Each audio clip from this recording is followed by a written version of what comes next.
আমাদের জীবনে এমন অনেক সময় আসে যখন মনে হয় সব কিছুই ভেঙে যাচ্ছে। চাকরি হারায়, মানুষ ছেড়ে যায়, শরীরে অসুখ আসে, দোয়া করি কিন্তু উত্তর আসে না। তখন মনে হয় হয়তো আল্লাহ আমাকে ভুলে গেছেন।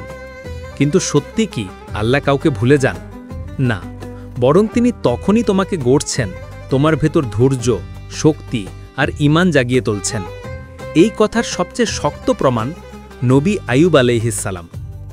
আইয়ুব আলাইহিসসালাম ছিলেন একজন ধনী, সম্মানিত নবী।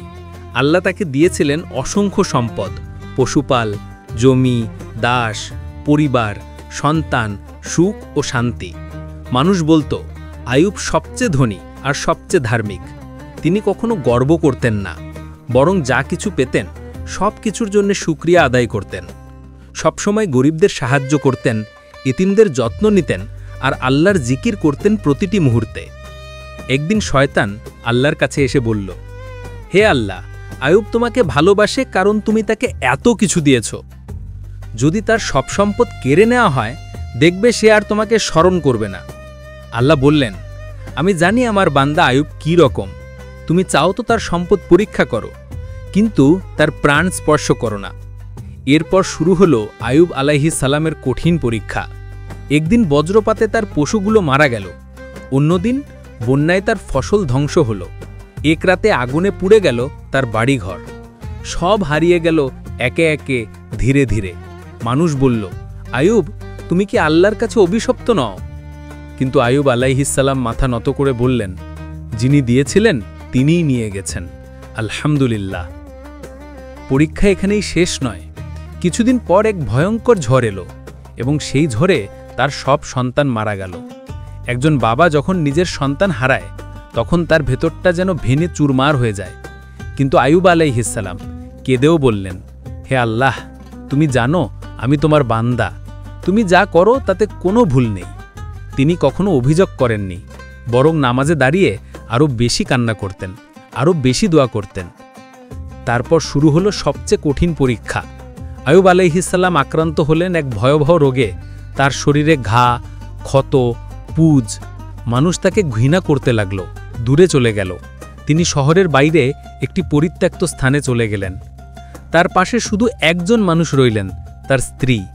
তিনি আইয়ুব আলাইহিসসালামের যত্ন নিতেন, খাবার সংগ্রহ করতেন আর প্রতিদিন বলতেন, আপনি ধৈর্য ধরুন, আল্লাহ নিশ্চয়ই রহম করবেন। বছর পেরিয়ে গেল, 1 বছর 2 বছর নয়, 18 বছর। 18 বছর ধরে নবী আইয়ুব আলাইহিসসালাম কষ্ট সহ্য করেছেন। শরীরের ব্যথা, দারিদ্র্য, একাকিত্ব, অপমান, ক্ষুধা। তবুও এক মুহূর্তের জন্যেও আল্লাহর উপর অভিযোগ করেননি। অবশেষে যখন কষ্ট তার সর্বোচ্চ সীমায় পৌঁছল, তিনি শুধু একটি দোয়া করলেন। অভিযোগ নয়, বরং বিনয়ে ভরে আরতি করে, হে আমার প্রভু, আমাকে কষ্ট স্পর্শ করেছে, আর তুমি তো পরম দয়ালুদের মধ্যে সর্বাধিক দয়ালু। সূরা আম্বিয়া আয়াত 83। এই দোয়াটিতে কোনো অভিযোগ নেই, শুধু এক বিশ্বাস, হে আল্লাহ, তুমি জানো আমি কষ্টে আছি আর আমি তোমার উপর ভরসা রাখি। আল্লাহ তখন তার বান্দার প্রতি দয়া করলেন, তাকে নির্দেশ দিলেন, তোমার পা মাটিতে আঘাত করো। তিনি পা দিয়ে মাটি ছাপড়াতেই সেখান থেকে বেরিয়ে এলো একটি ঝর্ণা, ঠান্ডা, স্বচ্ছ পানি।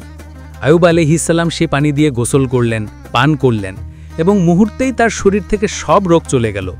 তার ত্বক আবার পরিষ্কার হলো, শরীর শক্ত হলো, মুখে হাসি ফুটল। এরপর আল্লাহ তাকে ফিরিয়ে দিলেন তার হারানো সম্পদ, সন্তান, মর্যাদা, আগের থেকেও দ্বিগুণ।